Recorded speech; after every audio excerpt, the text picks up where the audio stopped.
Welcome to CPG, the Cannabis Packaged Goods Podcast, presented by Headset, the leading data and analytics company for the cannabis industry. All right. Well, thanks for joining today, Dre. Really excited to be here to talk to you, to talk about Jushi and everything that's going on over there. So let's start. Yes, I'm here. Good to see you. Yeah. Really appreciate the time here. So let's start with, what brought you to Jushi, and what does your day-to-day kind of look like as, your role as Chief Creative Director at Jushi? So yeah, it's a funny story. So I've obviously my background is like I've come from a traditional advertising background when I started in my early 20s in Germany. Then I very quickly understood that the traditional form of advertising was like getting challenging because of then already in the 90s the digital environment, and you got to be thinking different. You got to thinking not only outside the box. Yesterday you said with no box. That was always my specialty. So kick away all the boxes and find new ways to do things. So I went very heavy into branded entertainment. One of the first ones to do it, and then moved to, after several exits, I was always an entrepreneur, had 2 exits even in my 20s, sold 2 companies to big advertising agencies, mainly production companies, and moved to England. And my last joint venture there was on a big branded entertainment venture. I joined with Sachet and Sachet, the big publicist group agency. Became a member of the board there, and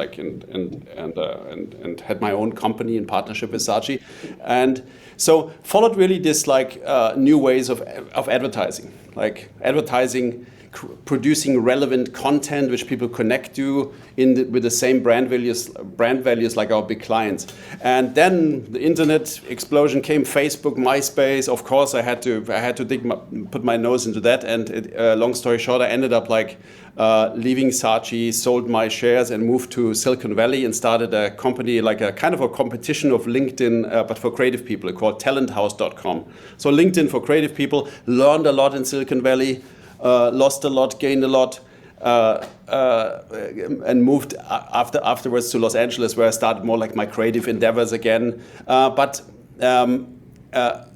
it always came back to us, like the importance of digital, the importance of e-commerce, the importance of the experience. Then later I joined a company called Ideen, which was totally off. Actually, nobody understood what it was. It was a user experience agency, which I in the beginning didn't quite get why it's so important. And then joining the team there, we built this company from nothing in the US to 300 designers, and sold it in the end to a big French company called Capgemini. And so this is really my galvanization. And now I come to Jushi. So when we sold that company, in parallel, I always have my creative work. I'm working with big artists and Queens of the Stone Age, Foo Fighters. I just did the last album with them on a visual level. But this is more like my personal creative outlet, right? Photography and filmmaking, which always got me into the array of advertising, entertainment, technology, and then the experience. And so I was going to my friend's art studio, and there was this little pack on the table which said, "This looked very nicely packaged." And I said, "What is this?" And he said, "Oh, that's my brand, Andreas." It's like, "What kind of brand is it?" It's like, it's a pre-roll brand. I was like, "Oh my God, really? Can you do that?" And that's now 3 years ago or something. So I immediately said, "Wow, I've got to do this. I've got to speak to Josh, my friend from Queens of the Stone Age, since they're the stoner rock band and the founders of stoner rock. We got to do a weed brand in California." And so I was looking for people I could partner up with, and then through a funny coincidence, I was driving again Silicon Valley, got to remember an old friend of mine who now moved to Singapore. I called him, and he called me right back and said, "You got to talk to these guys, Jushi. They just getting started. They're on the East Coast. They're starting in retail first, and you should talk to them before you do anything." And that happens, and I talked to them. And since I was just out of my experiential agency and I had the perfect team assembled, we said, "Oh wow, this is good timing. Let's do something together." So we started dating with Jushi, with my agency. Did a bunch of projects together, specifically research on Californian retail. Super interesting. That got me even more interested into the business. And it led to literally in February 2020, me going full-time Jushi, Chief Creative Officer, Chief Creative Director of Jushi.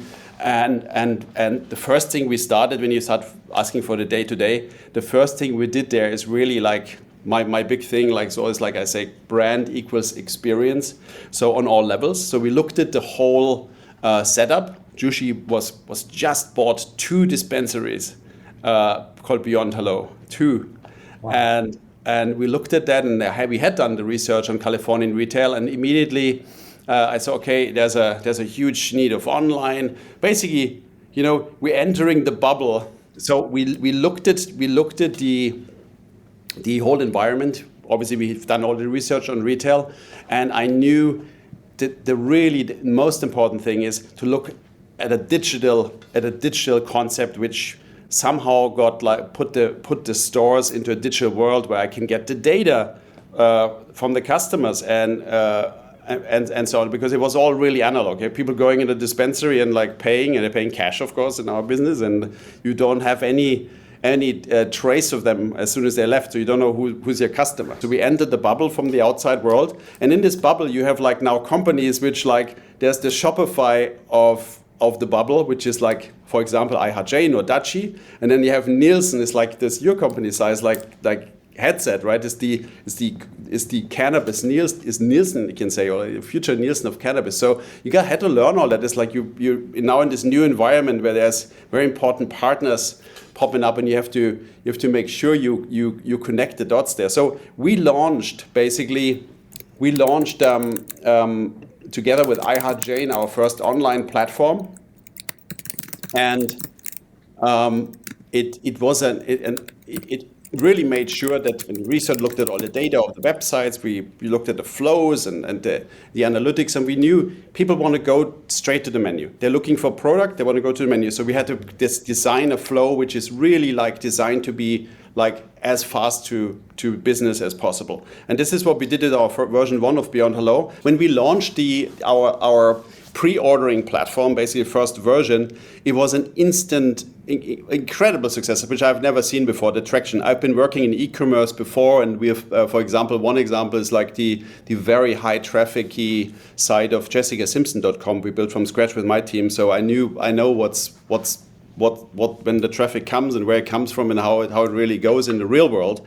But this is something where you see in a medical market, this was in Pennsylvania only, overnight, over $30,000 sales, and then it built and built and built, and now today we have our biggest day was I think nearly 900,000 a day. So it makes up to 75% of our business is now online pre-orders in the states where we're in.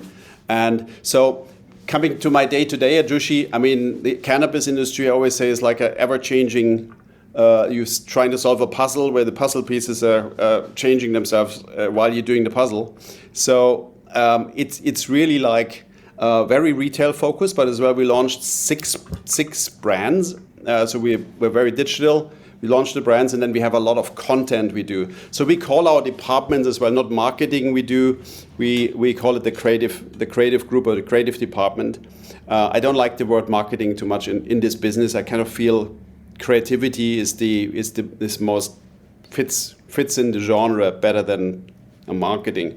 So I was always like, it's kind of comes from all moves come from creativity, but that doesn't mean it's like just making pretty pictures. It's really like it works all together, and specifically the experience, what I always emphasize, is so important today, right? Like it's people how they expect to be frictionless led through processes is key. So we're trying to always build anything we do. We research very hard.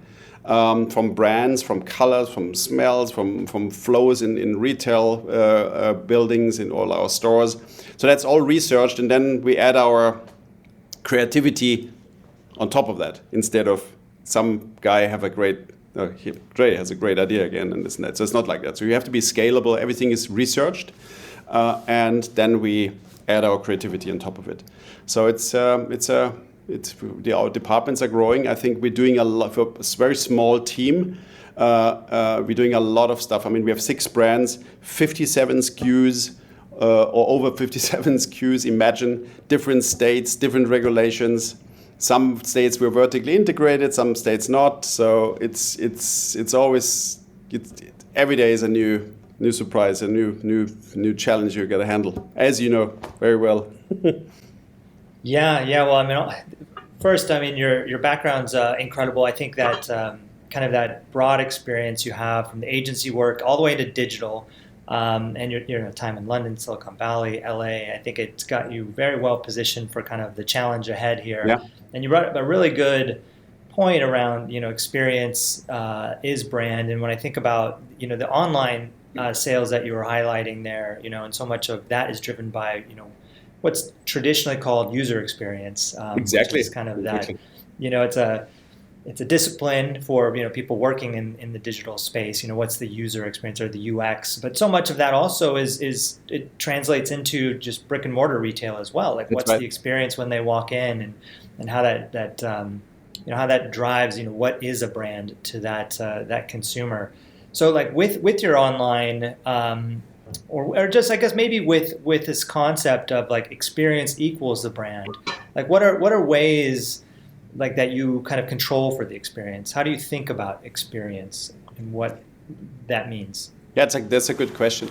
So you said it as well. So you have to marry together the digital and the brick and mortar. This is like always important, because people start always digital somehow, and then this experience, this frictionless and nice experience, has to continue in the store, right? So we really make sure that happens, and we train our staff like that, and we show our staff as well how to. I mean, we do staff trainings beyond, you can say, like the traditional is just people like working in a store. They have to understand the importance of this experience and how you really bridge the digital to brick and mortar and to the real experience in the store. So we have like concepts now for retail. We're looking already post pandemic now. We've been looking all the post pandemic, where we want to expand. I call it the retail scene more than just a retail store, because in COVID we had like really, like, we had to make it as easy as possible. No touch points. You don't want to go in the store. Best would be a curbside pickup or even drive-through. So you don't have to talk to people because of the pandemic. But now I think the opposite will happen. Now it's like we're even introducing products into our stores which are outside cannabis. Like we're launching like an own candle brand. We have a collaboration with Colin Hanks, Tom Hanks' son, on his bandana brand. The handkerchiefs is kind of coming out. Hankskerchiefs, they're called. And so we launched that in our stores, and it shows you. I'm sure you know the store concept of Fred Siegel. I could compare it. Fred Siegel, where you partner up with smaller brands really before they explode, and you give them a platform to be seen in retail stores. And for example, with Colin, he only sells online so far. So we're the first basically real store who is carrying his product, and we're very proud of that. And he is as well, like he's not even a consumer, imagine. So he's not like, oh, he's a weed head or something. He doesn't smoke, but he just likes the concept, because where he created his fashion is he feels a fit in look and feel how we create our stores. And our stores, I'm sure you've seen them on the website, and if you have not been at one, but they're very much like could compare it with a Starbucks concept. It's with those dark woods and like brushed metal, LED lighting, always inspired by the environment, like where it's located, if it's Santa Barbara or if it's like in Sachet, Illinois, an industrial area. So we always try to feature the environment as well in art pieces in the dispensaries. So make that really like authentic and relevant. So that's ticks a couple of the points what you're asking. So we always have to make sure this is real, this is relevant, and there's stuff in there and people in there who know what they're talking about, representing the brand in the right way. And I always say, so keep everything clean. That's like when you read Anthony Bourdain's book, Kitchen Confidential. The first thing when you go to a restaurant, you go to the toilet and see if it's clean, because the toilet is a representation of how the kitchen looks. So that's one of my things I always say. So clean and super kind. I mean, you could even have a rundown store, in my opinion, and you have like really good people in there, and the people will be, oh wow, this was a great experience. It was nice people there. Doesn't matter, it doesn't look so good, but it was nice. It was nice people. Right. So that's super important. But if you have both, and that's what we're trying to achieve, and even like adding other new things to it, like possibly even not. I don't want to even call it consumption lounges, but maybe like in the future there could be a kind of a cafe situation where you're outside, you go there, you meet like-minded people. You not necessarily have to consume. You just have a coffee outside and like talk to people and get together. So that's what I call the retail scene, what we're trying to create, and take away the cannabis out of cannabis retail kind of, and make it like a normal shopping experience, because obviously we have to educate everybody like that this is actually now happening, and it's actually a great product. It's great for our patients, for our customers, and we have a lot of in the medical markets, of course, a lot of amazing stories how people are healed by the plant. Really, there's an alternative medicine, really. So that's very important, and of course you have a big responsibility doing that. It's making kind of all of us together, writing kind of history, and that's what I'm so excited about in this being in this business now, you know. Yeah, and that's exactly what I'm hoping to capture with conversations like that. This is like the history, you know. We're really paving the way, and you guys are on the front lines with the consumer there, with the retail stores and your brands. And you know, as you were explaining some of that, and like the Hank's kerchiefs, it's the first I'd heard of it. I love it. Yeah, I love it. Great. Writes itself. You know, those brands you mentioned, it's direct to consumer, right? So this is a first time kind of exposure in maybe a traditional retail. Yeah, as much exactly. as Bionello is a traditional retailer. But what's so fascinating to me for organizations like Jushi is like you guys have to have experience on both sides. You see a lot of brands that start direct to consumer and that have moved to brick and mortar. You know, brands like Allbirds shoes or Warby Parker glasses, you know, where it was started as online only, right? And building that user experience in a digital format, and then trying to translate that into brick and mortar, where I feel like it's coincided in a lot of ways with Jushi. It's kind of both at the same time. You know, you have to think about the online experience at the same time you're thinking about the in-person experience, and bringing those things together. And I think it's you know, quite interesting about our category that we're in, that there is opportunities to do that, because it can be pretty rare, especially when you're selling other brands other than, you know, yourself. Like at Warby Parker, they're only selling Warby Parker glasses, right? At Allbirds, you can't buy a pair of Nikes.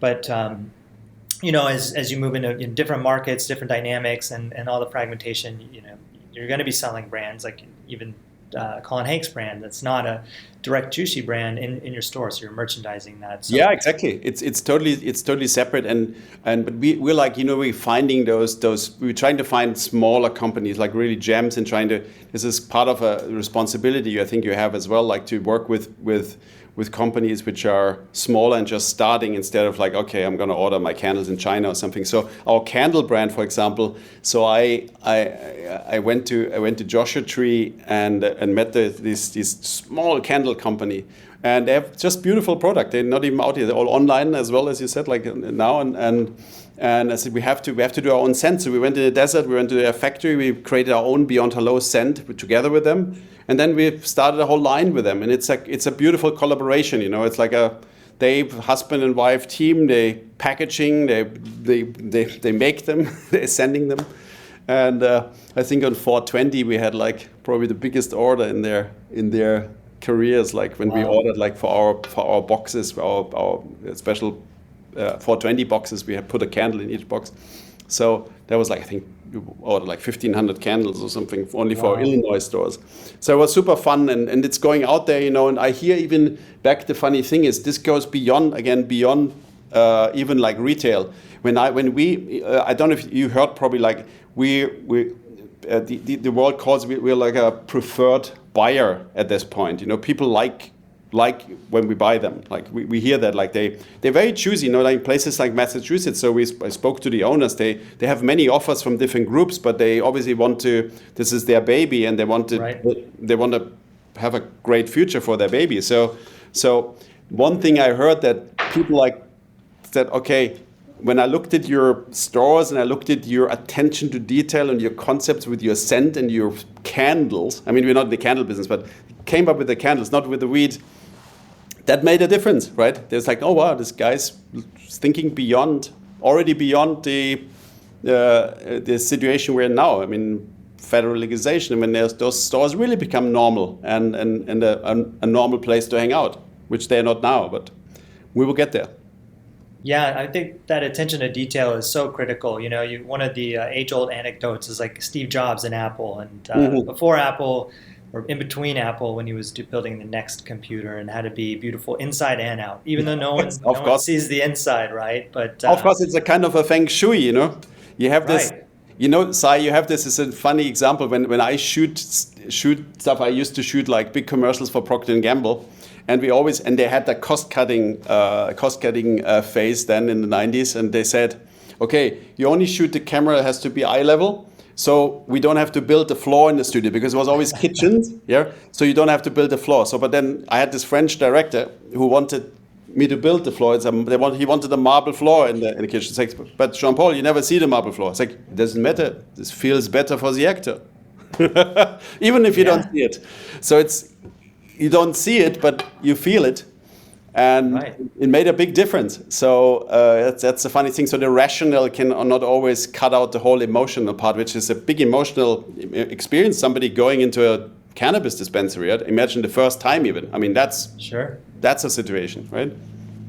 Yeah, and so many consumers are experiencing it for the first time in markets where it's newly legal. And Pennsylvania is medical only today, but there's a large number of patients, but it'll be adult use, tomorrow. And that is something, I have a lot of friends and neighbors that, have yet to go into a store. And often I find, I get a lot of questions, and there's a bit of maybe anxiety, or just they don't know what's on the other side of the door, and they don't want to, look dumb, like they don't know what, they're doing, like all of us, right? And so there's a little bit of, I just won't go in there. But when the experience is so, mindful, I think that kind of gets out, and people learn about that, and then they'll feel comfortable going in. And people recommend, like, I went to Abiana alone. It was a great experience, and top to bottom, from the fixtures all the way down to the candles, that they Exactly. developed, right?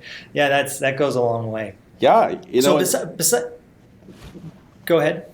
Yeah, but just wanted to say as well, this goes like when I joined Jushi, it was as well like, it was interesting because Jim Cacioppo, the CEO, I mean, when you see him on paper, right? It's a hedge fund guy, it's a Wall Street guy, they're the money guys, but he's a real. If you dig deeper, he's a real like cannabis guy. He knows the plant like no one else. He's been confronted with this since college, and he was always like responsibly like using it for the better. And so he's one of the only CEOs, even I think, who really is close to the plant as well, which I think makes an incredible difference. And he has the respect for it. He wants to create something. He could have sold the company probably already like a bunch of times, but he wants to create something great. And as we said, we're creating history here, and that's the motivation behind it. Beside all the gold rush going on, I mean, you feel that this is it's very important that this is handled carefully, this transition, I think.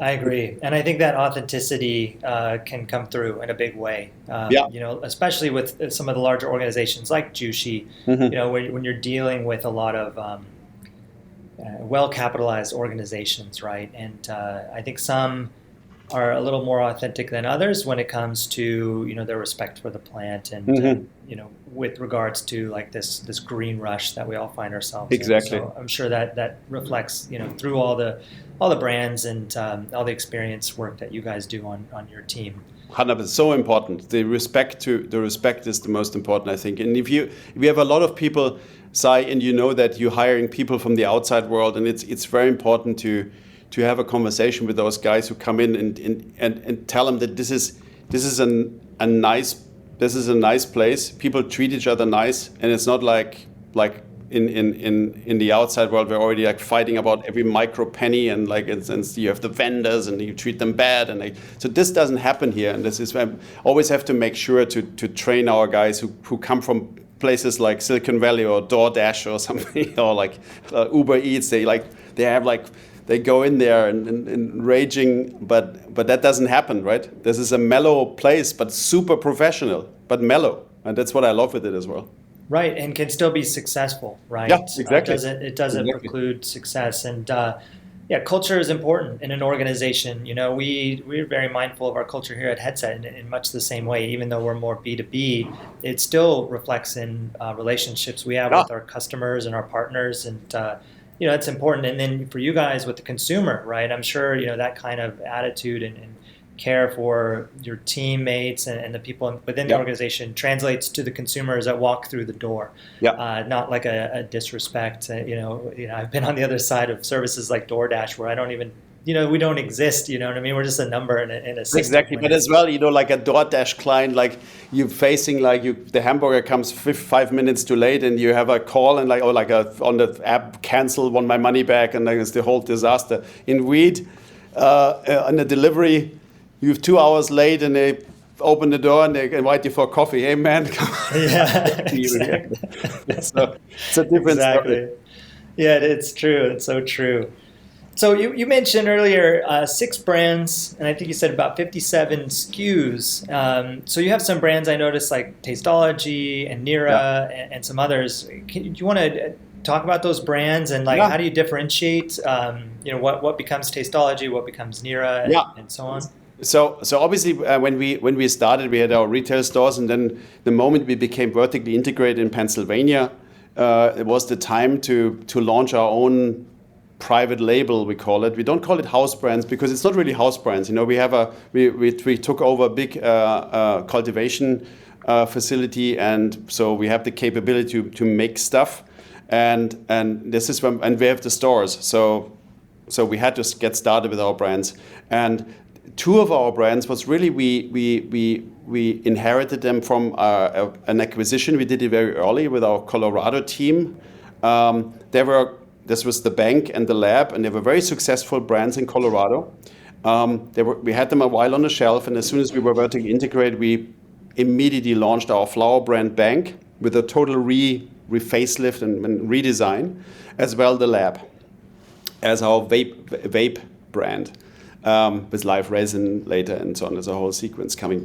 So we launched those 2, and then we have as well. We were very early in the CBD world. We had a product called Nira, and that was born out of a partnership with the biggest. I think it's the biggest cannabis clinic in the world in Buffalo, Dr. Mechtler's Dent Center.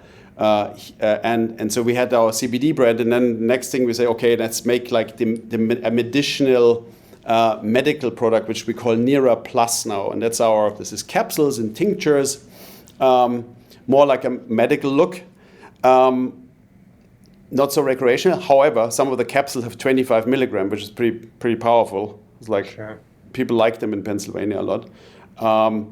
And then we have a very interesting other flower. This is a completely new creation. It's called Sachet. It's like the French name SECHE with two accents on the. We, as I said before, we're testing this to pieces, this stuff, and people might say, "Oh, this is a little bit exotic," but the people love the exotics, like in French, and it's dry in French. It's called Sachet. And it's basically pre-ground flour. It's a very cost-effective product. It's normally the stuff you would have as well take for extraction, right? The stuff falls down and you put it together and then you grind it and then you have kind of this ready-to-roll product, sachet. And it's kind of an adventure because you don't know how strong it is really, and of course you test it, but it's always something else, and that's what people like about it. And the whole advertising campaign is the adventure sachet, it's campfires, surfboards, and log fires on the beach, and that's the campaign for it. And you can see already we're doing real brands now already. So Sachet is a real brand, and we have a real campaign for it, and there will be films and stuff coming. But when we put it out in Pennsylvania, it flies off the shelves. And that's the fascinating thing, again, with cannabis. You cannot do any advertising, but we have them in the stores, we promote them, we put them on our menus, and all the stuff sells out. It's incredible, specifically the flower product, of course, because as you know better than anyone else, it's still the best-selling flower. And then we have the final is a Tasteology, which is our edible brand. So and edible we cannot do in Pennsylvania, but we have as well, as you know, we are vertically integrated in Virginia, just launching. So we're going to launch gummies and I'm not sure gummies is they're called tarts I think in tarts in Virginia and in gummies and in Ohio as well. So, but we don't have stores yet. And in Nevada as well, we launched. We have a cultivation facility. We launched the Bank flower and the other products. And out of the gate, in some categories, we had an amazing traction already. And that's down to the quality of the product and of course the packaging, the positioning. It's very sexy, like gold and black. You've probably seen it. And there's blunts as well in Nevada, which is a worldwide. This doesn't exist anywhere else in the world. Blunts, pre-rolled blunts.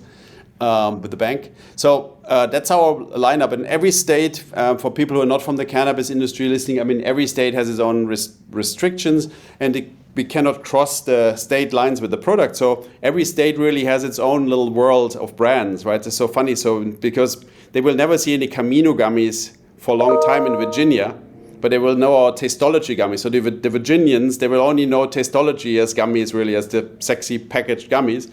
And in California, I have like, God knows how many gummy brands, right? Like thousands probably. And so it's super cool with our markets, right? We choose our markets where with limited licenses, and we don't have much competition in our markets. We choosing, and our brands will be the standard from the beginning. It was like the first one. Imagine, where can you do this? In what business can you say, okay, I'm now making the first gummy in the world? In this microcosm, Virginia, right? I know it's amazing. It's so incredible, and these brands will be around for years or decades, right? To come, and they gotta start somewhere. You mentioned that you guys got a production facility, and you kind of became more vertically integrated, could run your own brands after that. And recently, Jushi announced the acquisition of Nature's Remedy in Massachusetts, which also has a production facility. So during acquisitions like that, do you guys consider bringing some of those brands into your brand portfolio? Do you do a process? Is it do they automatically come in, or do you have to determine which ones make it? Super good question, because of course the first thing you're doing is like somebody calls in and asks the question, what are we doing with the brands? Right. So what we're doing is obviously super respectful to the people who have built this based on those brands. Of course. So what we do is basically we come there and we do always, and this is always the greatest solution. We're gonna totally market research the brands, the existing ones, against ours. We're going to have focus groups. We're going to try. So we really research that to pieces, and then we make the decision based on that. And it could be like if the Massachusetts gummy brands, the chocolate brands we have there, we've never done chocolate. They testing well against our names. Then we would let's keep it. But if our name tests better, and you can really prove, okay, this will have better traction, better branding, better scalability for the future, so then we do our brand. We might as well do both. It depends really on the research we're doing, and we're just starting this. This is focus groups. This is people who give their opinions, and we have in my team, we have a whole research department with the professor, we call him Julian Scarf. He's a professor on the Art Center for User Experience in Pasadena. So he's doing all that, and it's basically that research based on from an experiential angle. So it's very specific. It's not the classic advertising focus groups asking a bunch of people of their opinions. It's observational partly. We go into stores, we observe people, how they're looking at stuff, and so it's really sophisticated. And then we can make a real decision based on that instead of, okay, Dre likes that chocolate more. And that's right. Well, I love it. I think that's I'm a little biased, but being data driven there, right? Of course. That's the best way to make. You a would decision. never do that, right? Yeah, exactly. I like the color of that one. Let's go with it. Yeah, so that's fascinating. So I look forward to seeing kind of how you guys do that, because I'm sure in the future there's going to be much more in the sense of acquisition and new potential brands that come in just based on that, and then obviously new brands that you guys develop as you see opportunities arise. So, in kind of closing, anything we should be expecting from Jushi, anything you guys want to highlight, anything you're excited about, whether at Jushi, the industry? Yeah. So we have of course we have big things to come. We have a very, very strong M&A team which is looking around. We need to grow. We need to scale. It's